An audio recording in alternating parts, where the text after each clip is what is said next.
911, what's your emergency? She was the kind of woman cities don't forget. Not because she was loud, because she listened. Not because she fought, but because she healed. Her name echoed in places where names usually vanish. Synagogues, mosques, city halls, living rooms. She built bridges where others built walls. And then, one morning, Detroit woke up to silence.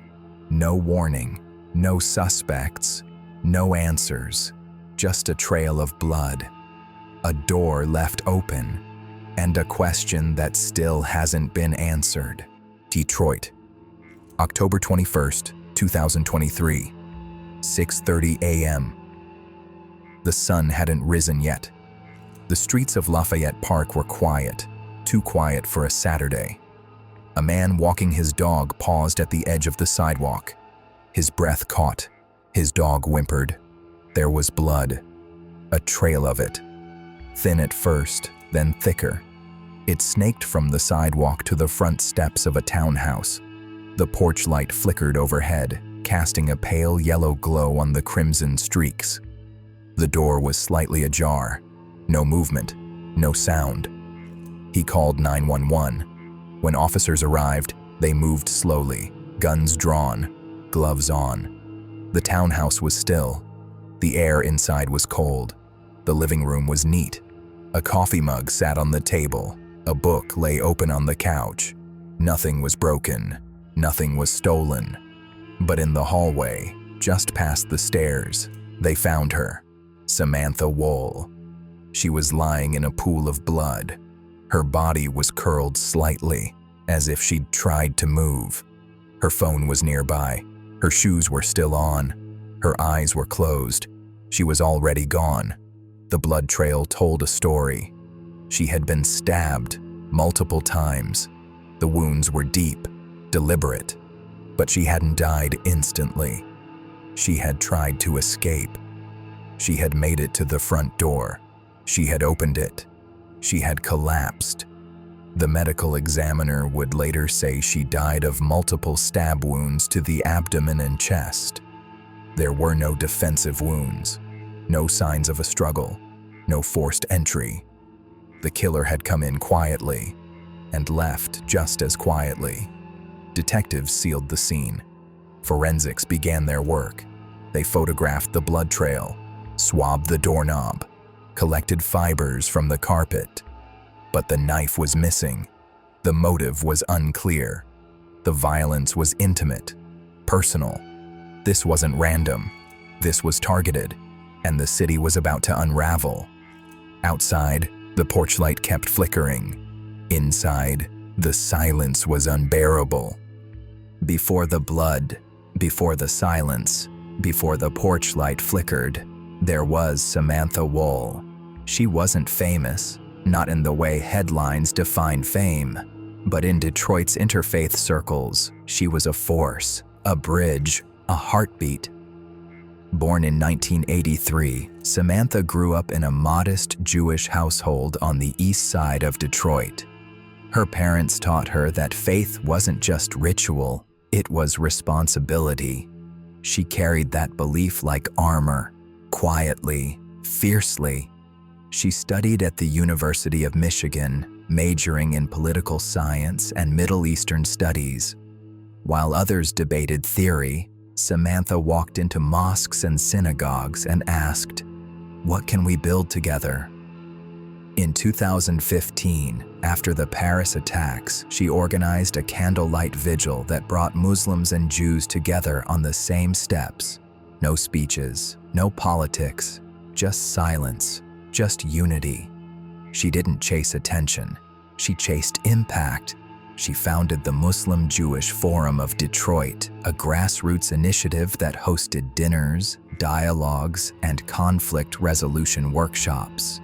She believed in uncomfortable conversations, in eye contact, in listening. Her friends described her as relentlessly kind. Her enemies, if she had any, never spoke. She had no scandals, no secrets, just a calendar full of meetings, a phone full of messages, and a heart full of hope. In 2022, she became president of the Isaac Agree Downtown Synagogue, one of the oldest Jewish institutions in Detroit. She was the youngest president in its history. She renovated the building, modernized its outreach, welcomed everyone. She worked on political campaigns. She advised elected officials. She was known for her warmth, her conviction, and her refusal to give up on people. She didn't just talk about peace, she lived it. So when she was found murdered, the city didn't just mourn, it panicked. Was this a hate crime? Was it political? Was it personal? The media swarmed. The synagogue held vigils. Her friends posted tributes. But behind the grief was a question no one could answer. Who would want Samantha Woll dead, and why? Her funeral was held 3 days later. Hundreds attended: Muslims, Jews, Christians, atheists, activists, politicians, strangers. They lit candles, they sang, they cried, but no one could explain it. No one could make sense of the violence, because Samantha Woll wasn't just a victim, she was a symbol. And now, that symbol had been shattered. The days after Samantha Woll's murder were filled with silence. Not the kind that comforts, the kind that stings. Detroit police held press conferences. No evidence of a hate crime, they said. No forced entry. No known threats. But behind the podium, their eyes told a different story. They were lost. The media speculated wildly. Was it political, religious, a stalker, a jealous ex? But Samantha had no enemies, no restraining orders, no history of threats. Her life was public, but peaceful. So investigators turned inward. They retraced her final hours. Samantha had attended a wedding the night before. She left early, around 12:30 a.m. She walked home alone. Her phone showed no unusual activity, no calls, no texts, no alerts. She entered her townhouse, locked the door, and sometime between 1 a.m. and 4 a.m., someone entered that home and stabbed her to death. The killer didn't break in. They were either let in or already inside. Then came a name: Michael Jackson Bolanos. He wasn't a stranger to police, a 28-year-old with a record for burglary and trespassing. He lived nearby. He had no known connection to Samantha, but his phone pinged near her home around the time of the murder. Detectives brought him in. He was calm, too calm. He said he'd been out walking, then said he was with friends, then said he was asleep. His story shifted. His tone didn't. They asked about Samantha. He said he didn't know her. They asked about the neighborhood. He said he'd walked through it before. They asked about his shoes. He hesitated. A search warrant was issued. His apartment was combed. His shoes were seized. Forensic testing revealed traces of blood. Not enough to confirm it was Samantha's, but enough to raise eyebrows. The shoes became the centerpiece. The prosecution would later argue that the blood was proof of proximity, that Michael had entered the house, that he had killed her, that he had lied. But the defense would argue something else, that the blood was contamination, that Michael had walked past the crime scene after the fact, that he had been profiled, that the police were desperate. In December 2023, Michael Jackson Bolanos was arrested and charged with felony, murder, home invasion, lying to police. The city exhaled. Finally, a name, a face, a suspect. But the evidence was thin. No murder weapon, no fingerprints, no DNA match, just a pair of shoes, a shifting alibi, and a trail of suspicion. The courtroom lights hadn't turned on yet, but the shadows were already moving. Summer 2024. The courtroom was cold. Not from the air conditioning, but from the weight of what was about to unfold. Michael Jackson Bolanos sat at the defense table, dressed in a navy suit that didn't quite fit. His hands were folded, his eyes fixed on the table. He didn't look at the jury. He didn't look at Samantha's family. Across the aisle, her sister clutched a photo. Her mother sat stone still, lips pressed tight, as if holding in a scream that had lasted for months. The jury filed in. The trial began. The prosecution opened with a single sentence. This was not a random act. This was a deliberate, intimate, and brutal killing. They laid out their case methodically. Cell phone data placed Michael near Samantha's home between 2 a.m. and 4 a.m., the estimated window of death. Surveillance footage from a nearby gas station showed a man matching his build walking toward the neighborhood that night. A pair of shoes found in Michael's apartment contained blood traces. The DNA was degraded, but consistent with Samantha's profile. His alibi changed 3 times during questioning. They painted a picture of a man who had broken into homes before, who knew the neighborhood, who had no reason to be there except to kill. But the defense was ready. They didn't deny Michael had been in the area. They didn't deny the shoes were his, but they denied everything else. They argued the blood was cross-contamination, a result of sloppy police work. They claimed the cell phone data was inconclusive, that it only proved proximity, not presence. They said the surveillance footage was blurry, the figure unidentifiable, and they hammered one point home. There is no murder weapon, no fingerprints, no eyewitness, no confession. The jury listened. Witnesses were called. A forensic analyst described the blood patterns. A neighbor testified to hearing a thud around 3 a.m. A detective recounted Michael's interrogation, his shifting tone, his evasive answers. But there were no smoking guns, only shadows, only questions. Samantha's family sat through every minute. Her sister cried silently during the autopsy photos. Her mother never moved. Her father didn't attend. The defense called no character witnesses. Michael never took the stand. The trial lasted 2 weeks, and then it was over. The jury was sent to deliberate. The courtroom emptied. But the tension didn't.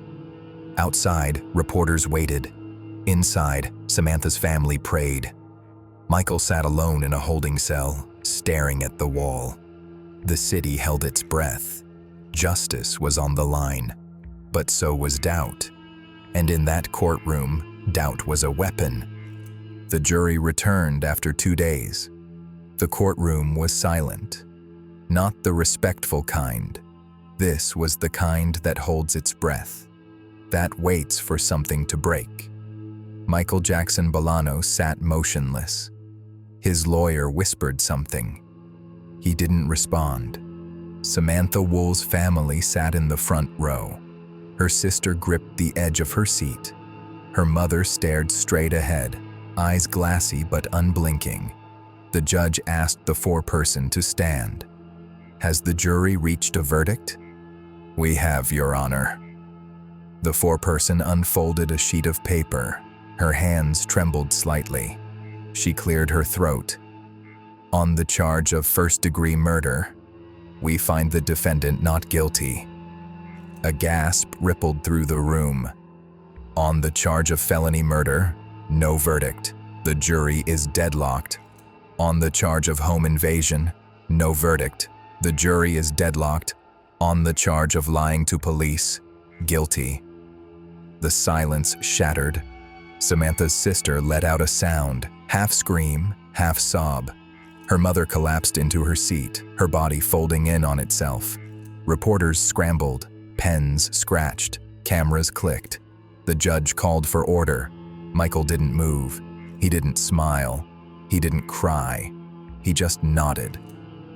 The prosecution looked stunned. They had built a case on proximity, on suspicion, on circumstantial evidence. But the jury had hesitated.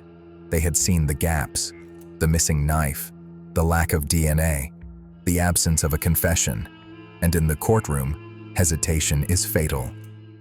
The judge dismissed the jury. The courtroom emptied slowly. Samantha's family remained seated. Her sister whispered, "He did it." Her mother didn't respond. Outside, the press swarmed.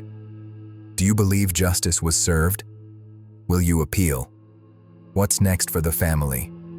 But the family didn't speak. They walked past the cameras, past the microphones, past the questions. They walked into the silence. Michael Jackson Bolanos was sentenced to time served for lying to police. He walked out of the courthouse a free man. No retrial, no appeals, no closure. The city reacted with confusion. Some believed the system had worked. That doubt had prevailed. Others believed the system had failed, that justice had been denied. But everyone agreed on one thing: Samantha Woll was still dead, and no one had been held accountable. The synagogue held another vigil. Candles were lit. Prayers were whispered. Her photo was placed at the altar. But this time, the grief was different. It was heavier. It was bitter. It was unresolved. The trial was over, but the story wasn't. Because in the absence of justice, stories don't end. They echo. They haunt. They wait. The trial was over. The cameras packed up. The reporters moved on. The headlines faded. But Samantha Woll's family didn't. They returned to a home that felt colder.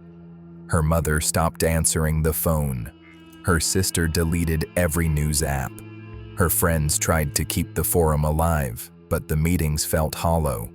Detroit moved forward. It always does. But Lafayette Park didn't. The townhouse where Samantha died remained untouched for weeks. The porch light was replaced. The blood was scrubbed. The door was repainted. But the silence lingered. Neighbors stopped walking their dogs past it. Children crossed the street. Some left flowers. Others left notes. One note read, "You deserved better." The synagogue held another vigil. Fewer people came. The candles burned shorter. The speeches were quieter. Her photo was still there, framed, smiling, frozen. But the energy had changed. It wasn't grief anymore. It was resignation. The police issued no new statements. The case was closed. No new suspects. No new leads. No new hope. Michael Jackson Bolanos walked free. He didn't speak to the press. He didn't post online. He didn't move away. He stayed in Detroit, quiet, invisible. Some believed he was innocent. Others believed he got away with murder. But no one could prove anything.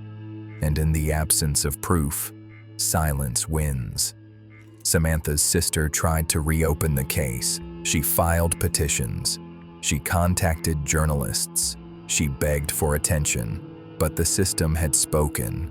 The verdict was final. The evidence was insufficient. She started writing letters to Samantha. She never mailed them. One read, "I keep thinking about your last steps. How you reached the door. How you tried. I hope you weren't alone. I hope you weren't afraid.